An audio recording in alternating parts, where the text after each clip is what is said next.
திண்டுக்கல் மாவட்டம் கொடைக்கானல் பிரையன் பூங்காவில் 62வது மலர் கண்காட்சி மற்றும் கோடை விழா தொடங்கியிருக்கிறது. இது குறித்த விவரங்களோடு இணைகிறார் நமது செய்தியாளர் குறிஞ்சிவேல் விவரங்களை வழங்கல.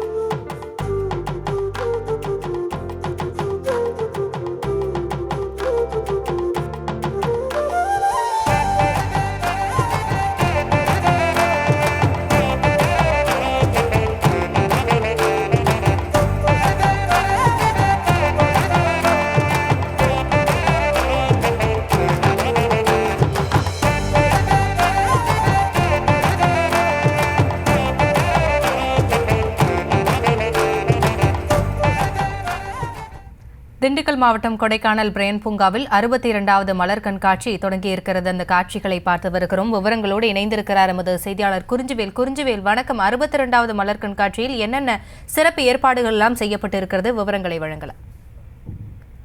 நிச்சயமாக மலையில் இளவரசியான கொடைக்கானலில் தற்போது கோடை சீசன் துவங்கியுள்ள நிலையில் சுற்றுலா பயணிகள் வருகை நாளுக்கு நாள் அதிகரித்து காணப்படுகிறது.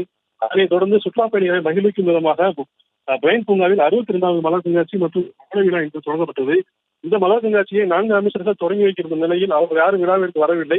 இந்த நிலையில் திண்டுக்கல் நாடாளுமன்ற உறுப்பினர் சச்சிதானந்தம் மற்றும் துறை சார்ந்த உயர் அதிகாரிகள் மற்றும் மாவட்ட ஆட்சியர் சரவணன் ஆகியோர் தொடங்கி வைத்தனர். 9 நாட்கள் நடைபெறும் இந்த விழாவில் பல்வேறு கலை நிகழ்ச்சிகள், விளையாட்டுப் போட்டிகள், படகு போட்டிகள், படகு அலங்கார போட்டிகள் உள்ளிட்ட பல்வேறு நிகழ்ச்சிகள் நடத்தப்பட உள்ளன. மேலும் சுற்றுலா பயணிகள் கவரும் வகையில் 1500 கிலோ வாழைப்பழங்களால் நுழைவாயில் அமைக்கப்பட்டுள்ளது.